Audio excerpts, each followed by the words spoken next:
മനുഷ്യരെല്ലാം ഒരേ സ്വഭാവക്കാരാണെന്ന് വിശ്വസിക്കാൻ ഇഷ്ടപ്പെടുന്നവരുണ്ട്.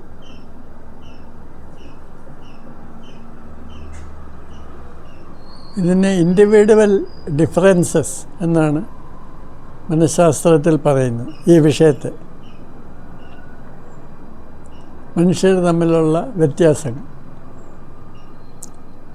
മനുഷ്യർ തമ്മിൽ ശാരീരികമായിട്ട് വ്യത്യാസങ്ങളുണ്ടെന്ന് എല്ലാവരും സമ്മതിക്കും.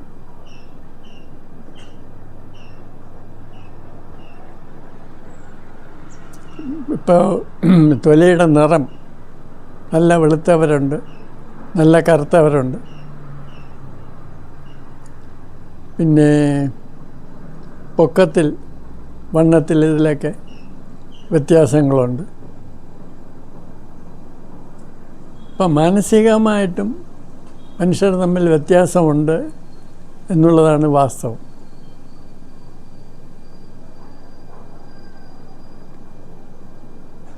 ഇപ്പോൾ വേറൊരു സ്പീഷീസ് എടുത്താൽ ഈ വ്യത്യാസം വളരെ പ്രകടമാണ്. ഇപ്പോൾ പട്ടികൾ ഒരുപാട് തരമുണ്ട്. ഇപ്പോൾ കാഴ്ചയിൽ തന്നെ നമുക്കറിയാം അൽസേഷ്യനുണ്ട്, പോമറേനിയനുണ്ട്, അങ്ങനെ ഒരുപാട് വെറൈറ്റി പട്ടികളുണ്ട്. ഈ കാഴ്ചയിൽ ഒക്കെ ഇത് തമ്മിൽ വ്യത്യാസമുള്ളതുപോലെ സ്വഭാവത്തിലും വ്യത്യാസമുണ്ട്. ഇപ്പോൾ പോലീസ് ഡോഗായിട്ട് എടുക്കുന്നത് ചില പ്രത്യേക ഇനം പട്ടികളെയാണ്. അതിനെ ട്രെയിൻ ചെയ്യാൻ എളുപ്പമുണ്ട്, അതിന് നല്ല ഘ്രാണശേഷിയുണ്ട്, അതിന് ബുദ്ധിയുണ്ട് എന്നൊക്കെ പേര് കേട്ട ഇനങ്ങളിൽപ്പെട്ട പട്ടികളെയാണ് പോലീസ് ഡോഗായിട്ട് തിരഞ്ഞെടുക്കുന്നത്. അതിന് ഭയങ്കര വില കൊടുത്താണ് ഇതിനെയൊക്കെ വാങ്ങിക്കുന്നത്. വളരെ അഗ്രസീവായിട്ടുള്ള പട്ടികളുണ്ട്, വളരെ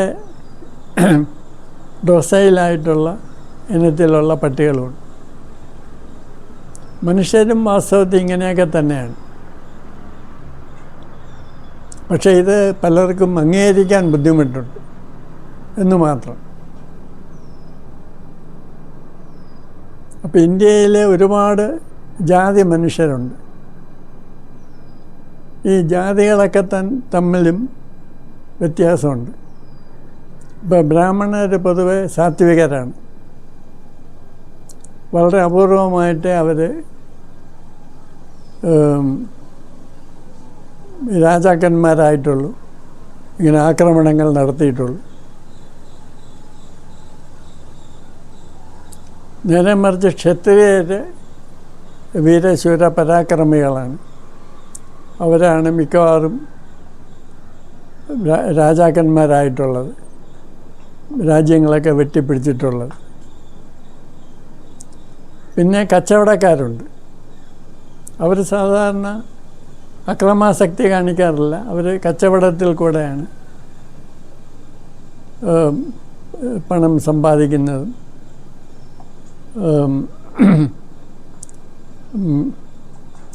കാര്യങ്ങൾ ചെയ്യുന്നത്. അപ്പോൾ എന്താണ് ഈ വ്യത്യാസത്തിനൊക്കെ കാരണം? മനുഷ്യൻ ഉണ്ടായത് ആഫ്രിക്കയിൽ ആണെന്നാണ് പറയപ്പെടുന്നത്. അതും ഒരേ സ്ത്രീയുടെ ഉദരത്തിൽ നിന്നാണ് എല്ലാ മനുഷ്യരും ഉണ്ടായതെന്ന് പറയുന്നു. എത്യോപ്യയിലാണ് ഈ ആദ്യത്തെ മദർ, മനുഷ്യകുലത്തിൻ്റെ അമ്മ ഉണ്ടായതെന്നൊക്കെ പറയപ്പെടുന്നു. 2 ലക്ഷം വർഷങ്ങൾക്ക് മുമ്പാണ് മനുഷ്യൻ ഉണ്ടായതെന്ന് കരുതപ്പെടുന്നു. ഏതാണ്ട് 60,000 വർഷത്തിന് മുമ്പാണ് ആദ്യമായിട്ട് മനുഷ്യൻ ഇന്ത്യയിലെത്തുന്നത്.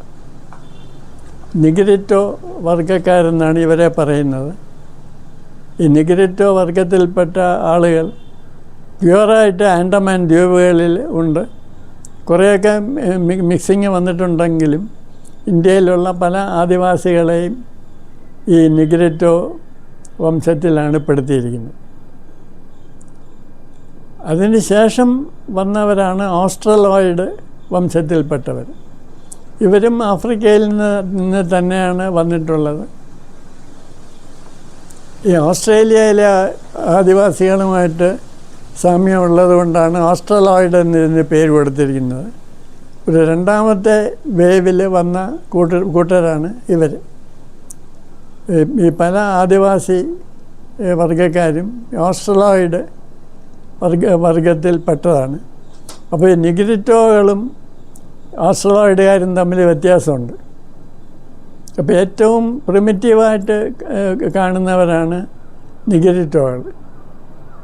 കുറച്ചുകൂടെയൊക്കെ പുരോഗമനവും ഒക്കെ ഉള്ളവരാണ് ഓസ്ട്രലോയിഡുകാർ. മൂന്നാമത്തെ ഗ്രൂപ്പുകാരാണ് ഈ മെഡിറ്ററേനിയൻ റേസസ് എന്ന് പറയുന്നു.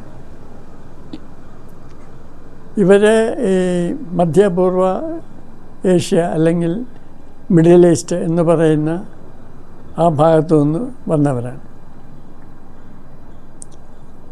അപ്പോൾ എന്തുകൊണ്ടാണ് ചില ആളുകൾ വളരെ അഗ്രസീവായിരിക്കുന്നത്, അക്രമാസക്തരായിരിക്കുന്നത്, യുദ്ധത്തിൽ നിപുണന്മാരായിരിക്കുന്നത്? എന്തുകൊണ്ടാണ് വേറെ ചിലർ വളരെ ശാന്ത സ്വഭാവം കാണിക്കുന്നത്? ഇതിൻ്റെ മനഃശാസ്ത്രപരമായ വിശദീകരണം എന്താണ്? ഇത് മനസ്സിലാക്കണമെങ്കിൽ നമ്മൾ ലാബറട്ടറിയിൽ നടത്തിയിട്ടുള്ള ചില പരീക്ഷണങ്ങൾ പഠിക്കേണ്ടിയിരിക്കുന്നു. ഈ പല ജന്തുക്കളിലും മൃഗങ്ങളിലും നടത്തിയ പരീക്ഷണങ്ങളിൽ നിന്ന് മനസ്സിലാകുന്നത് ഈ പോപ്പുലേഷൻ സ്ട്രെസ് കാരണമാണ് ജന്തുക്കളും മനുഷ്യരും മൃഗങ്ങളുമൊക്കെ അക്രമാസക്തരാകുന്നത്. ഓരോ സ്പീഷീസിനും അതിൻ്റേതായിട്ടുള്ള യോജിച്ച പോപ്പുലേഷൻ സൈസുണ്ട്. ഈ പോപ്പുലേഷൻ സൈസ് ഒരതിര് കവിയുമ്പോഴാണ് അക്രമാസക്തി വർദ്ധിക്കുന്നത്. ഉദാഹരണമായിട്ട് ആഫ്രിക്കയിൽ തന്നെ പോപ്പുലേഷൻ സൈസ് വളരെ കുറഞ്ഞ സ്ഥലങ്ങളിൽ ജനങ്ങൾ വളരെ ശാന്തരാണ്. അവരെ ഭരിക്കുന്നത് മിക്കവാറും പ്രായമായവരുടെ പ്രായവും പക്വതയുമുള്ള കുറേ എൽഡേഴ്സ് തന്നെയായിരിക്കും. അപ്പോൾ ഇന്ത്യയിലും ഒരു കാലത്ത് ഈ പഞ്ചായത്ത് സമ്പ്രദായം ഉണ്ടായിരുന്നു. ഒരു ഗ്രാമത്തിൽ ഏറ്റവും പ്രായവും അറിവും പക്വതയുമുള്ള 5 പേര് കൂടിയാണ് ഭരണം നിർവഹിച്ചിരുന്നത്. ഇതാണ് മനുഷ്യൻ്റെ സ്വാഭാവികമായിട്ടുള്ള ഭരണരീതി. പിന്നെ ഈ ജനസാന്ദ്രത വർദ്ധിക്കുകയും സ്ഥലം കുറവായിരിക്കുകയും ചെയ്യുമ്പോഴാണ് പെട്ടെന്ന് മനുഷ്യൻ മറ്റു മൃഗങ്ങളെപ്പോലെ അക്രമാസക്തി കാണിക്കുന്നത്.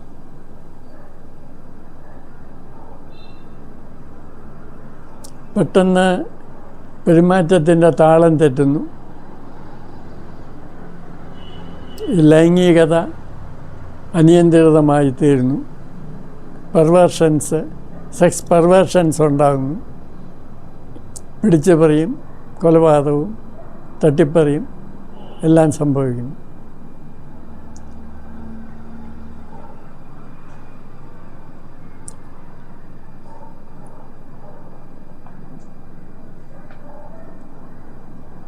ആഫ്രിക്കയിൽ നിന്ന് പല വേവായിട്ട് പുറത്തു വന്ന മനുഷ്യർ ഈ മിഡിൽ ഈസ്റ്റ് കടന്ന് കുറേ പേർ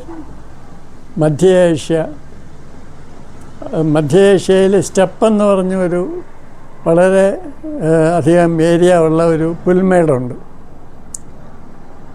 ഇതാണ് സ്റ്റെപ്പെന്ന് പറയുന്നത്. ആ സ്റ്റെപ്പ് കടന്ന് അവസാനം മംഗോളിയയിലെത്തി. മംഗോളിയ എന്നുള്ള പേരൊക്കെ പിന്നെ വന്നതാണ്. പസഫിക് സമുദ്രത്തിൻ്റെ തീരത്തെത്തി. പിന്നെ പോകാനായിട്ട് വഴിയില്ല. കുറേ പേർ വടക്കോട്ട് പോയി അവിടുന്ന് അമേരിക്കയിലേക്ക് കടന്ന് അമേരിക്കയിലെ ആദിവാസികളായി. അപ്പോൾ ഈ മംഗോളിയ എന്ന് പറയുന്ന സ്ഥലത്ത് ജനപ്പെരുപ്പം കൂടിക്കൂടി അക്രമാസക്തി വളരെ വർദ്ധിച്ച ഒരു കൂട്ടം ജനങ്ങളുണ്ടായി. അവർ റിട്ടേൺ മൈഗ്രേഷൻ തുടങ്ങി, എന്ന് വെച്ചാൽ തിരിച്ച് മൈഗ്രേറ്റ് ചെയ്യുക. ഇപ്പോൾ ജനപ്പെരുപ്പം കൊണ്ടാണ് ആളുകൾ ഈ മംഗോളിയയിലേക്ക് മൈഗ്രേറ്റ് ചെയ്തത്. അപ്പോൾ അവിടെ നിന്ന് പിന്നെ മുമ്പോട്ട് പോകാൻ നിവൃത്തിയില്ല. അവിടെ കിടന്ന് പെറ്റുപെരുകി വളരെ അക്രമാസക്തിയുള്ള ഒരു ജനവിഭാഗമുണ്ടായി. ഇവർ റിട്ടേൺ മൈഗ്രേഷൻ ചെയ്ത് പുറകോട്ട് വരാൻ തുടങ്ങി. ഇവരാണ് ഈ രാജവാഴ്ച സമ്പ്രദായം കൊണ്ടുവന്നത്.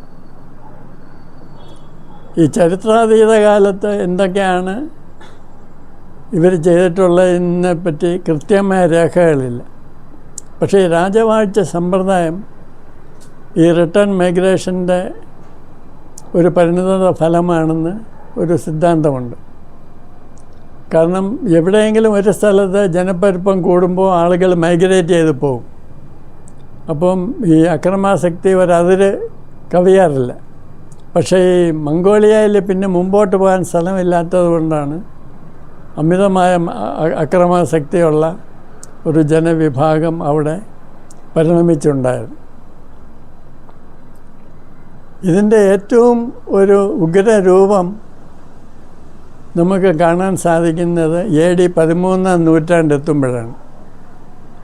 അപ്പോഴാണ് ജംഗിസ് ഖാൻ മംഗോളിയയിൽ നിന്ന് പടയുമായിട്ട് പുറപ്പെടുന്നത്. അപ്പോൾ ഇതൊരു എക്സ്ട്രീം ഫോം ആയിരിക്കാം. പക്ഷേ ഇതിന് മുമ്പും ഇത്രയും ഇല്ലെങ്കിലും അക്രമാസക്തിയുള്ള പല കൂട്ടങ്ങൾ പടിഞ്ഞാട് സഞ്ചരിച്ച് ഈജിപ്തിലും സുമേരിയയിലും ഇന്ത്യയിലുമൊക്കെ എത്തിക്കാണും.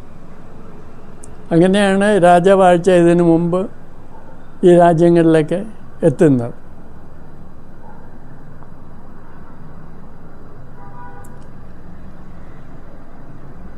ഈ ജംഗിസ് ഖാൻ്റെ കാര്യങ്ങൾ നമുക്കറിയാം. കാരണം 13-ാം നൂറ്റാണ്ട് AD എന്ന് പറയുമ്പോൾ ചരിത്രം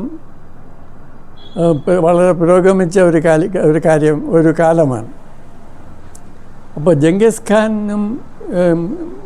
ജംഗിസ് ഖാൻ്റെ സൈന്യവും മംഗോളിയയിൽ നിന്ന് പുറപ്പെടുന്നു. അത് പുൽമേടാണ്. ഒരുപാട് പുൽമേട് ഇങ്ങനെ പുൽമേട് കടന്നാണ് ഒരു ഗ്രാമത്തിലെത്തുന്നത്. ഇവരൊരു ഗ്രാമത്തിലെത്തിക്കഴിഞ്ഞാൽ ഇവരുടെ എല്ലാം കയ്യിൽ ആയുധങ്ങളുണ്ട്. ഇവരെ കണ്ടാൽ തന്നെ അറിയാം ഇവർ ഭയങ്കര യുദ്ധവീരന്മാരാണെന്ന്.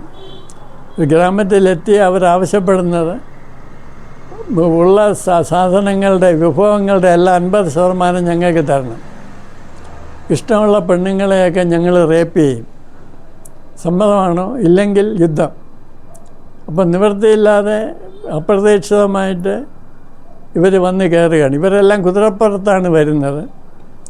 ഓരോ യുദ്ധവീരനും ഏതാണ്ട് 10 കുതിരകൾ വീതം ഉണ്ടായിരിക്കും. ഇവരുടെ എല്ലാം രാജാവാണ് ജംഗിസ് ഖാൻ. അപ്പം മിക്കവാറും നിവൃത്തിയില്ലാതെ ഗ്രാമവാസികൾ സമ്മതിക്കുന്നു. അവരുടെ ഉള്ളതെല്ലാം 50% ഈ പട്ടാളക്കാർ കൊണ്ടുപോകുന്നു. ഈ 10 കുതിരകളെന്ന് പറയുമ്പം ഒരാൾക്ക് സഞ്ചരിക്കാൻ ഒരു കുതിര മതി. ബാക്കി 9 കുതിരകൾ ഈ സാധനം ലോഡ് ചെയ്യാനാണ്. പിന്നെ ഇഷ്ടമുള്ള പെണ്ണുങ്ങളെയൊക്കെ ഇവർ റേപ്പ് ചെയ്യും. അതിനാരും തടസ്സപ്പെടാൻ പാടില്ല.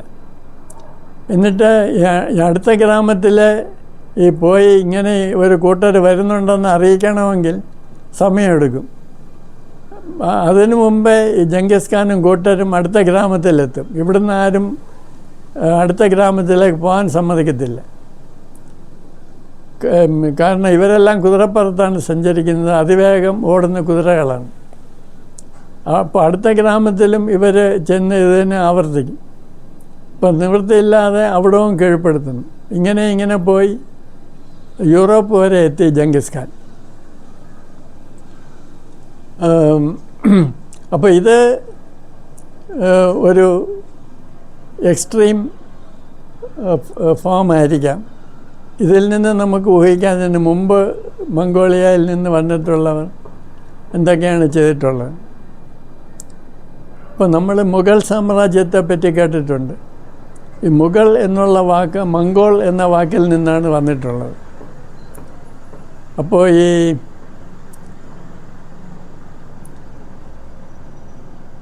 മുഗൾ വംശത്തിൽപ്പെട്ടവർ മംഗോൾ വംശവുമായിട്ട് ബന്ധമുള്ളവരാണ്. അവർ വന്നത് സെൻട്രൽ ഏഷ്യയിൽ നിന്നാണ്. അപ്പം അതിനു മുമ്പ് ഇന്ത്യയിൽ വന്നിട്ടുള്ളതാണ് ആര്യന്മാർ. ഈ ആര്യന്മാരുടെ ഉത്ഭവം അന്വേഷിച്ച് പോയാലും അവസാനം നമ്മൾ ഈ മംഗോളിയയിൽ ചെന്നെത്തും. ഈ മുഗൾ വംശത്തിൽപ്പെട്ട രാജാക്കന്മാർ അങ്ങോട്ടും ഇങ്ങോട്ടും യുദ്ധം ചെയ്തിരുന്നു. ഇപ്പോൾ ഋഗ്വേദത്തിൽ 10 രാജാക്കന്മാരുടെ യുദ്ധത്തെ പറ്റി പറയുന്നുണ്ട്. അതിൽ സുദാസ് എന്ന ഒരു രാജാവാണ് ജയിച്ചത്.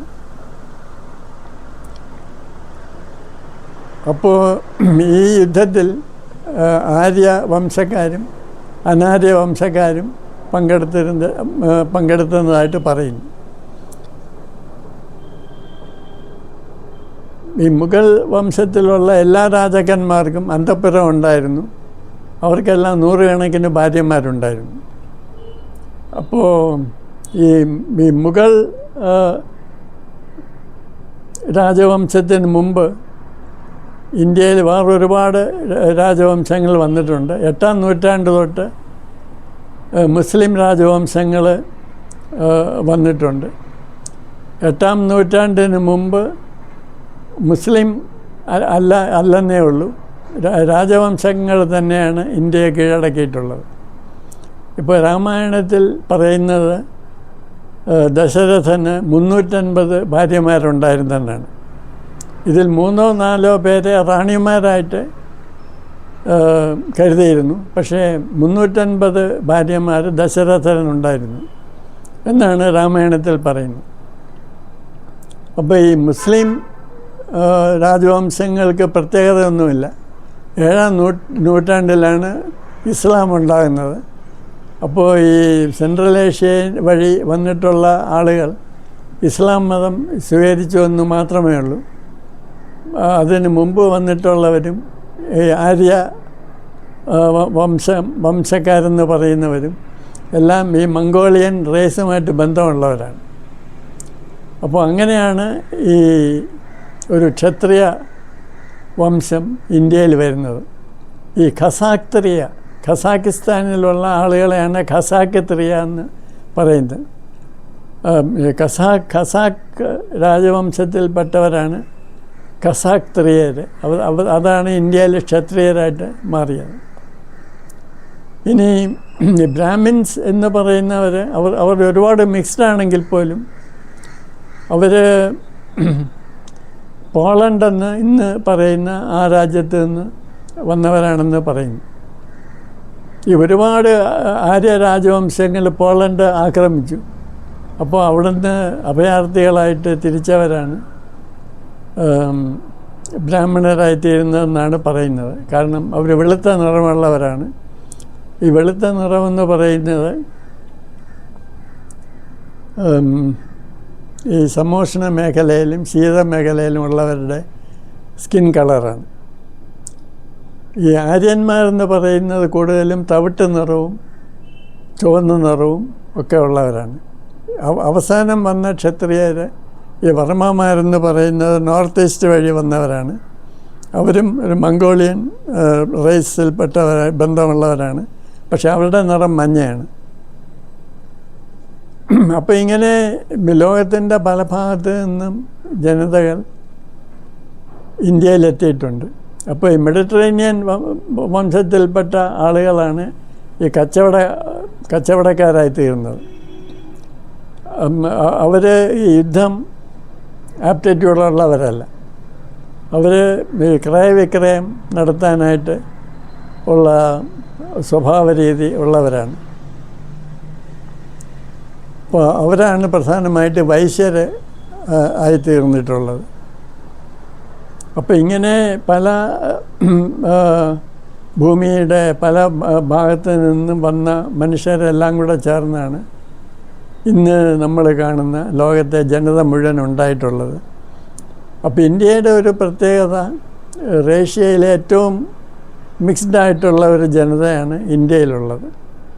അപ്പോൾ എല്ലാത്തരം റേസിൽപ്പെട്ട ആളുകളെയും ഇവിടെ കാണാം. അപ്പോൾ വലിയ ഒരു തെറ്റിദ്ധാരണ ഉള്ളത് ഈ ആദിവാസികളെന്ന് പറഞ്ഞിട്ടുള്ളവർ ഏറ്റവും ആദ്യം മാത്രം വന്നിട്ടുള്ള ആളുകളാണെന്നുള്ളതാണ്. അപ്പോൾ ഈ വൈശ്യരുടെ ഒരു പ്രത്യേകത, അവർ കച്ചവടത്തിനായിട്ട് വിദൂര ദേശങ്ങളിലൊക്കെ പോയിരുന്നു. അവർ കൊണ്ടുവന്നിട്ടുള്ള സാധനങ്ങൾ മാത്രമേ നമ്മൾ അറിയുന്നുള്ളൂ. പക്ഷേ അവർ ധാരാളം മനുഷ്യരെയും കൊണ്ടുവന്നിരുന്നു എന്നുള്ളതാണ് വാസ്തവം. അപ്പോൾ ഇന്ത്യയിലുള്ള കച്ചവട സമൂഹങ്ങളുമായിട്ട് ഞാൻ ഇൻറ്ററാക്ട് ചെയ്തിട്ടുണ്ട്. അവരൊക്കെ പറയുന്നത് എല്ലാ രാജ്യങ്ങളിൽ നിന്നും ഓരോ ആവശ്യങ്ങൾക്കായിട്ട് മനുഷ്യരെ അവരെല്ലാ കാലവും കൊണ്ടുവന്നിരുന്നു എന്നുള്ളതാണ്. ഇപ്പോൾ ബോഡി ഗാർഡ്സായിട്ട്, അംഗരക്ഷകരായിട്ട് ആഫ്രിക്കയിൽ തടിമിടുക്കുള്ള ആളുകളെ കൊണ്ടുവന്നിരുന്നു. കൃഷി ചെയ്യാനായിട്ട്, കൃഷിപ്പണിക്ക് നല്ല ആപ്റ്റിറ്റ്യൂഡുള്ള ആളുകളെ കൊണ്ടുവന്നിരുന്നു. അപ്പോൾ സുഡാനിൽ നിന്ന് ധാരാളം പേരെ അവർ കൃഷി ചെയ്യാനും മറ്റും കൊണ്ടുവന്നിരുന്നു. ഈ സുഡാൻ എന്നുള്ള രാജ്യത്തിൻ്റെ ഒറിജിനലായിട്ടുള്ള പേര് ശുദാൻ എന്നാണ്. ശുദാൻ എന്നുള്ള വാക്കിൽ നിന്നാണ് ശൂദ്ര എന്നുള്ള വാക്കുണ്ടായത്. അപ്പോൾ ശൂദ്രന്മാരെന്ന് പറയുന്നത് സുഡാനിൽ നിന്ന് വന്ന ജോലിക്കാരായിരുന്നു ഒറിജിനലായിട്ട് എന്ന് വേണം വിചാരിക്കാൻ. കാരണം ഈ കച്ചവടക്കാർ പോയിട്ടുള്ളവർ ഓരോ ആവശ്യങ്ങൾക്കും അതിന് പറ്റിയ സ്ഥലങ്ങളിൽ നിന്ന് ഉള്ളവരെയാണ് കൊണ്ടുവന്നിരിക്കുന്നത്. ഇപ്പോൾ യുദ്ധം ചെയ്യാനായിട്ട് അവർ യുദ്ധവീരന്മാരല്ലെങ്കിലും അവരുടെ ബോഡി ഗാർഡ്സായിട്ട് അവരുടെ കടൽ കൊള്ളക്കാരിൽ നിന്നൊക്കെ രക്ഷിക്കാനായിട്ട് യുദ്ധം ചെയ്യാൻ അറിയാവുന്ന ആഫ്രിക്കക്കാരെ കൊണ്ടുവന്നിട്ടുണ്ട്. അങ്ങനെ അറിയപ്പെട്ട യുദ്ധവീരന്മാർ പണ്ട് ഇന്ത്യയിലുണ്ടായിരുന്നു. അതുപോലെ തന്നെ ഈജിപ്തിൽ നിന്ന് ഈ ആശാരിപ്പണി, ഈ കെട്ടിട നിർമ്മാണം തുടങ്ങിയ വൈദഗ്ധ്യമുള്ളവരെ അവർ കൊണ്ടുവന്നിട്ടുണ്ട്. അപ്പോൾ വിശ്വകർമ്മ എന്നൊക്കെ പറയുന്നവർ കൂടുതലായിട്ടും ഈജിപ്തിൽ നിന്നും മെസപ്പൊട്ടാമിയയിൽ നിന്നും ഒക്കെ വന്നവരായിരിക്കാൻ സാധ്യതയുണ്ട്. അപ്പോൾ ഇങ്ങനെ ഈ ഇന്ത്യയുടെ മനുഷ്യ വൈവിധ്യം വളരെ കോംപ്ലക്സ് ആയിട്ടുള്ള ഒരു കാര്യമാണ്.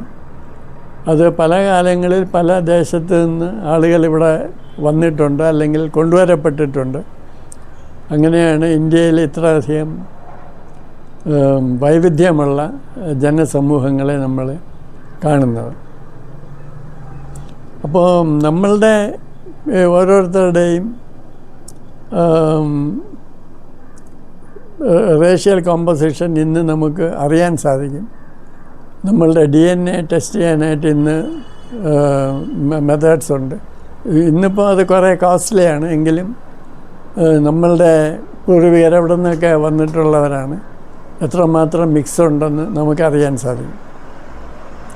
ഇപ്പോൾ എല്ലാ ജാതിക്കാരുടെ ഇടയ്ക്ക് മിക്സ് ഉണ്ട്.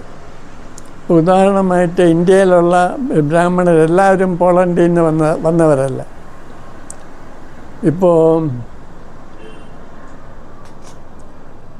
ഇപ്പോൾ മഹാരാഷ്ട്രയിലുള്ള കുറേ ബ്രാഹ്മിൻസിന് ജൂത വംശക്കാരുടെ മിക്സ് ഉണ്ട്.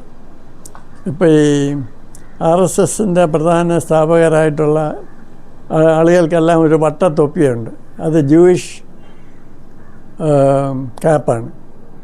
അതുപോലെ വേറെയും ചില ബ്രാഹ്മണർക്ക് ധാരാളം ജൂയിഷ് മിക്സ് ഉള്ളതായിട്ട് കണ്ടെത്തിയിട്ടുണ്ട്. ജെ എന്ന് പറയുന്ന ഹാപ്ലോ ഗ്രൂപ്പാണ് ഈ മിഡിൽ ഈസ്റ്റിലുള്ള ആളുകൾക്കുള്ളത്. അപ്പോൾ ഈ ചില തരം ബ്രാഹ്മിൻ ഗ്രൂപ്പ്സിന് ഈ ജൂയിഷ് മിക്സ് ഉണ്ടായിട്ടുണ്ട്. അപ്പോൾ ഒരു ജനതയും പ്യുവറല്ല, ഒരുപാട് മിക്സിങ് സംഭവിച്ചിട്ടുണ്ട്. പക്ഷേ ഇത് ഏത് കാലത്തിൽ എങ്ങനെ ഈ മിക്സിങ് സംഭവിച്ചു എന്നുള്ളതിൻ്റെ ഗവേഷണം നടന്നുകൊണ്ടിരിക്കുന്നതേ ഉള്ളൂ. അപ്പോൾ ഈ DNA അനാലിസിസ് കാലം കഴിയുന്തോറും കൂടുതൽ എഫിഷ്യൻ്റാകും, കൂടുതൽ പണച്ചിലവ് കുറഞ്ഞതാകും. അപ്പോൾ നമുക്ക് കൂടുതൽ വ്യക്തമായ ഒരു ജനറ്റിക് മാപ്പ് ഭാവിയിൽ തീർച്ചയായിട്ടും കിട്ടും. അപ്പോൾ അത് ചരിത്രത്തിലെ ഒരുപാട് സമസ്യകൾക്ക് ഉത്തരം നൽകുമെന്ന് നമുക്ക് പ്രതീക്ഷിക്കാം.